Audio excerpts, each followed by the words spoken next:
ഇവർ വിവാഹിതരായാൽ നമുക്ക് കാണാനായിട്ട് സാധിക്കുന്നത് ഭൂമിജയാണെങ്കിൽ അച്ഛൻ്റെ ചികിത്സയ്ക്ക് ആവശ്യമായ പണത്തിനായിട്ട് അന്വേഷിച്ച് നടക്കുന്നൊരു കാഴ്ച കാണാനായിട്ട് കഴിയും. പക്ഷേ എവിടെ നിന്നും ഭൂമിജയ്ക്ക് ലഭിക്കുന്നൊന്നുമില്ല എന്ന് കാണാം. ഇതിനിടയിൽ അജയ്യെ താൻ എങ്ങനെയെങ്കിലും സ്വന്തമാക്കുമെന്ന് ഭവാനിയുടെ മകൾ കടുത്ത തീരുമാനമെടുക്കുന്നത് കാണാം. അജയ്യെ ശല്യം ചെയ്യാനായിട്ട് തുടങ്ങുന്നതും കാണാനായിട്ട് കഴിയുന്നുണ്ട്.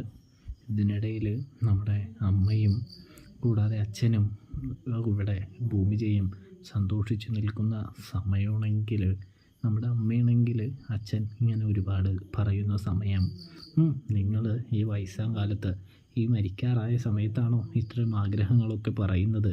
ഈ വയസ്സാം കാലത്ത് മരിക്കാറായപ്പോൾ നിങ്ങൾക്ക് ഇപ്പോൾ കുറച്ച് പിള്ളകളി കൂടുന്നുണ്ട് എന്ന് പറയുന്നത് കാണാൻ സാധിക്കും.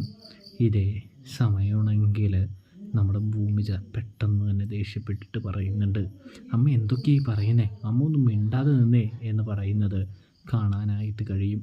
അപ്പോഴേക്കും എന്താ മോളെ, എന്താ കാര്യം എന്ന് ചോദിച്ചുകൊണ്ട് അച്യുതനും അമ്മയും അടുത്തേക്ക് വരുന്നൊരു കാഴ്ച. അവരോട് സത്യം പറയാനായിട്ട് കഴിയില്ലല്ലോ. ഉള്ളു പൊട്ടി നെഞ്ചു നീറി കരയുന്ന ഭൂമിജ.